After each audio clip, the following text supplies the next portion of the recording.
Two-time heavyweight champion of the world, Anthony Joshua is easily one of the most finely conditioned athletes on the planet right now. When we see Joshua's incredible, sculpted, almost Adonis-like build and sheer size, we often overlook the sheer amount of training and hard work he puts in to achieve that shape. In today's video, I'll be breaking down Joshua's training routines. No, the brown regulars. Where's the other brown regular?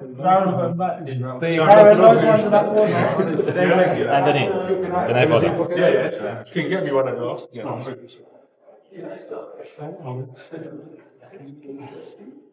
Robert, oh sorry, when you've done Yeah, so them ones with the A, Robert, okay. Yeah, we send it across. Wait. I'd like you to initial. Yeah, airdrop it. Take a photo.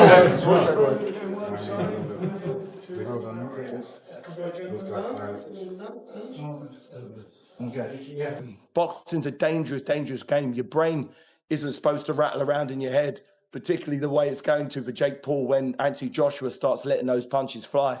It's going to be brutal. It's going to be, I hope they've got some real good paramedics close by because it could be that bad. Anthony Joshua isn't approaching Jake Paul as just another influencer. He's preparing for him like a real threat. And this week, something happened in camp that no one saw coming. Oleksandr Usyk, the man who defeated Joshua twice, quietly stopped by AJ's gym and trained with him privately.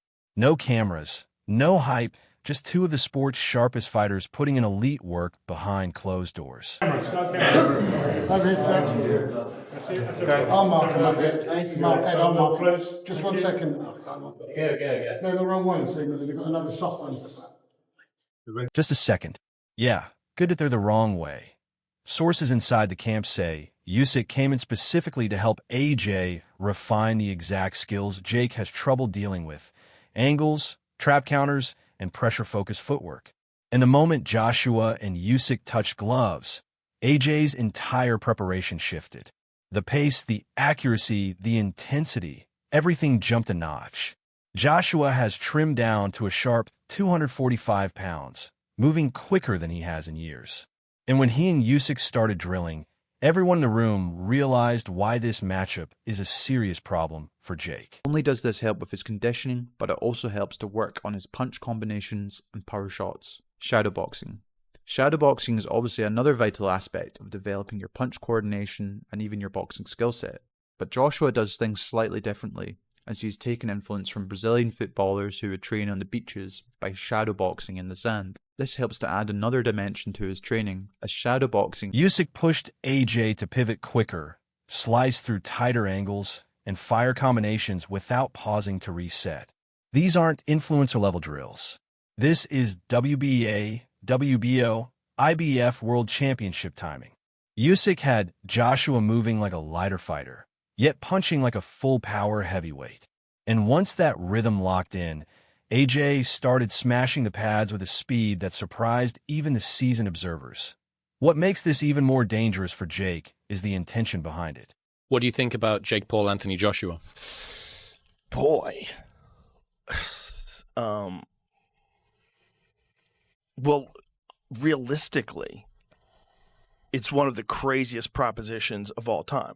You take a guy who just had a boxing match that looks like a sparring match with a 58-year-old Mike Tyson, and then you're going to fight one of the absolute scariest knockout artists in the heavyweight division.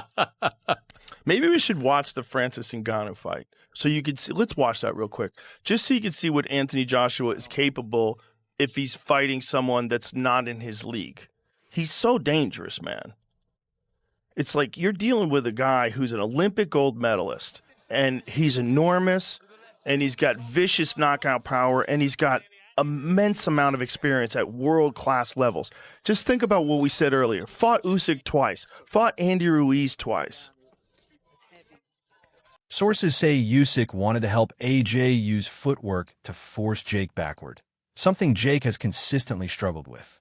Jake's defense depends heavily on range and anticipation, but Joshua combined with Usyk's angles creates a style Jake has never had to solve at the same time. Analysts keep repeating the same warning. Joe Rogan said this matchup is wild. Not because Jake is bad, but because he's going from sparring an aging Mike Tyson to facing one of the most powerful punchers in the heavyweight division. You look forward to facing off with Jacko. To break down the face-off, what do you think about his size? What did you say anything? Did he say anything? No, we didn't say anything, but he looks intense, focused, locked in. He's obviously very, very tall, looking up, my tallest opponent. My eyes are at his, chest level. But yeah, he's locked in. I'm locked in. I don't think there's fear in his eyes or in my eyes. Yeah, Jake, tell us the difference between your face-off with Gervonta, where you're a head taller looking down, and now looking up at Joshua. No, it's surreal. All of it is very, very funny. And my neck started to hurt after looking up for a little bit. But this is what we signed up for, and he's very tall, but that means I can use my speed and my size to my advantage as well. Jake, what type of journey has it been for you to start all the way from fighting guys like Ben Askren, rising all the way up to Anthony Joshua? Just explain quickly that journey where he was a fighter.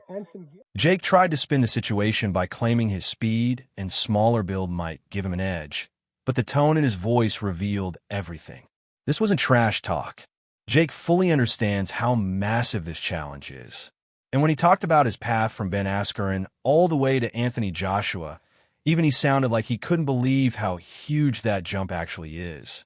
A cruiserweight stepping in with a 245-pound champion.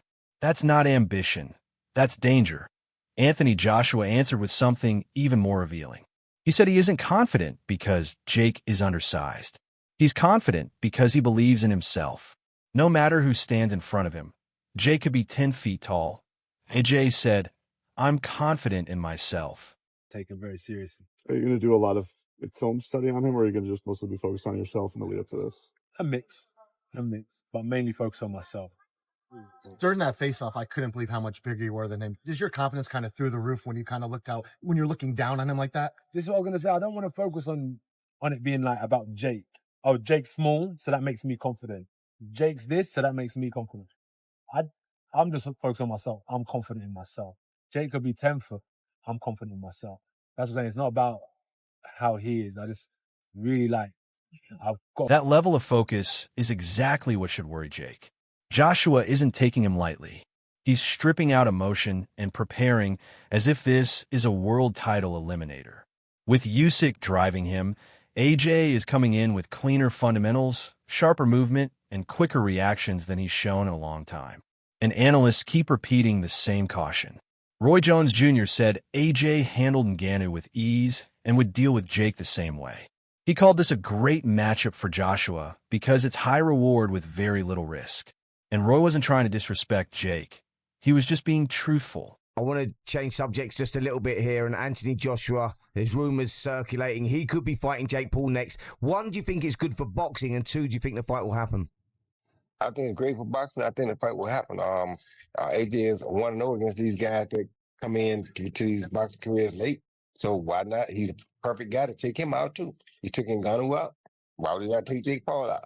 And for him, he'd probably make more money fighting Jake Paul than he will fight anybody else that he can fight right now. So why would he not do it? I mean, not that he needs the money right now anyway, but if he's going to do something, if you want to get a good win to put him back on the scene, that's a perfect win. You get a lot of money doing it. Then you have the boxing purists. One of them said Jake deserves recognition for having the guts, real guts, to call out a heavyweight like AJ. But he also added something brutally straightforward.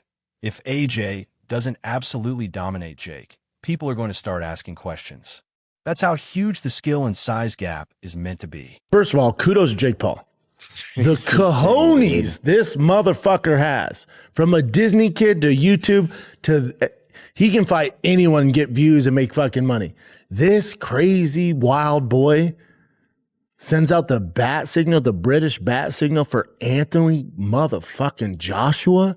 You know how crazy that is? I will say this. I don't think any of Jake Paul's fights are fixed in any capacity. At all. Not even close. I don't get down that narrative. I will say this, though. My spidey senses will go off if Anthony Joshua doesn't absolutely mop the floor with him. The MMA community jumped in as well. Dana White said he didn't even know the fight was happening, but the moment he found out, he called it a bad idea. Even so, He admitted everyone is going to tune in because danger draws attention, and this matchup is dangerous. See the fight that's reportedly being worked on for December 19th in Miami. Did I see the fight being worked on December 19th in Miami? Yeah. No. Do you know which fight I'm talking about? No. Fair enough. Oh, Jesus. That's a fucking bad idea. That's a bad idea. But let me tell you what. A lot of people watch that one. Will you watch it? Sure. You know what everybody's tuning in for on that one. I think everybody's going to get what they've finally been waiting for. Even the sidemen reacted with disbelief, calling Jake either brave or outright insane for stepping in against AJ. These are creators who understand influencer boxing better than almost anyone. If they think it's wild, then it's definitely wild. Jake is fighting AJ. Oh my gosh, yeah. And you know what? I'm going to give him props. Fair play, Jake. That is a big fight. I mean, AJ should knock him out. It is a weird one. Like, am I just being stupid? Like, is he not just going to wig him? AJ by soap being dropped in prison stuff. AJ by brutal Bonnie Blue scene. AJ by just something vile. Him even stepping up to fight AJ. AJ two-time heavyweight world champion. Yeah, no joke. But the strongest reaction came from the man who actually signed AJ to the fight, Eddie Hearn. Eddie said he was shocked when he saw Jake's signed contract. He called Jake crazy, said he has virtually no chance, and claimed AJ will completely dominate him. He explained that Joshua was initially set to fight a regular heavyweight for a standard purse. Now he's making 40 times more for a far easier matchup. I think he's got absolutely no chance. I think he's going to get smashed to pieces. So you think Jake's crazy? Yeah, I mean, totally. I mean, listen, for us, we received an offer that was massive money and a really easy fight. We were talking about fighting. Then Eddie delivered the line that summed up the entire matchup. The moment AJ lands a clean shot on the chin, it's over. And that's where Usyk's role makes all the difference, because Joshua isn't just hitting hard. He's learning to land that punch with exact precision. Usyk isn't teaching him to brawl. He's teaching him to win using geometry, timing, and discipline. Inside the camp, sources say Usyk pushed AJ through angle drills, counter setups, and pressure footwork tailored specifically for shorter opponents. Jake has never faced anyone who can apply pressure without overcommitting, trap him without recklessness, or punch through his guard while maintaining perfect balance. And that's really a sign of a great individual and a great champion, someone who really wants to be better. And he's working, he's doing it, and it's 100-degree heat. There is a saying, I would say, there's a saying that a happy fighter makes a dangerous fighter, in the sense that if you put them in the right environment and their brain is receptive of what they're being taught, they're going to be more in tune with what they're going through. So I'm actually like, give me more, give me more. Every fighter who watched the session had the same reaction. Joshua looks different. Joshua looks faster. Joshua looks completely focused. And Jake, he's stepping into a fight with no warm-up, no heavyweight experience, and zero room for mistakes. If Tommy Fury could outbox him using just jabs and counters, what will happen when a 245-pound heavyweight with world-class footwork comes at him? Even Tommy admitted it. If I can beat Jake, imagine what AJ is going to do. But if I can beat Jake Paul, then excuse my French, what the fuck is Anthony Joshua going to do to Jake Paul? I think my dad said that AJ could beat him with his prick, and I completely will back that up. Even if AJ had a broken arm in there, it still wouldn't go past a minute. To be quite honest with you, and as a safety aspect, there's no way that fight can go ahead. At the end of the day, my God, how good does it make me look? Huh? He gets beat by Jake Paul. Well, that automatically makes me two-time heavyweight champion of the world, doesn't it? There's no proper way. I've got to laugh about it. How are we even talking about this? He got his nut boxed off by me a little over 2 years ago, and now all of a sudden he's talking about fighting Anthony Joshua. It's like, come on. Like, you can't be serious. He can't beat me. I'm not Anthony Joshua, am I? So it's just ludicrous. It really is. This isn't influencer boxing anymore. This isn't just a YouTube feud. This is a fully sanctioned heavyweight bout. 8 rounds, 10-ounce gloves. A former unified champion facing a cruiserweight who struggled against Fury. And now Joshua has Usyk in his corner, fine-tuning every detail. Jake was already in a tough spot. Now he's walking into a chess match he can't figure out and a power gap he can't overcome. I'm going to break his face. I'm going to break his body up. I'm going to stomp all over him. That's my mentality, right? That's a fighter's mentality. And I know what's in my heart. I know what's in my mind. And I'm here to compete. I'm here to prove myself that I'm the better fighter. So I'm looking forward to it, and I'll do that until I finish fighting. Anthony Joshua looks dangerous once again. And this time, he's bringing Usyk's expertise with him. If you're watching, I want to hear your thoughts. Does Jake have even one realistic chance? Can speed and timing overcome elite heavyweight power? Or is this the moment Jake Paul faces reality for the first time? Share your predictions in the comments. And if you want more behind-the-scenes camp access, in-depth breakdowns, and top-tier fight analysis on YouTube,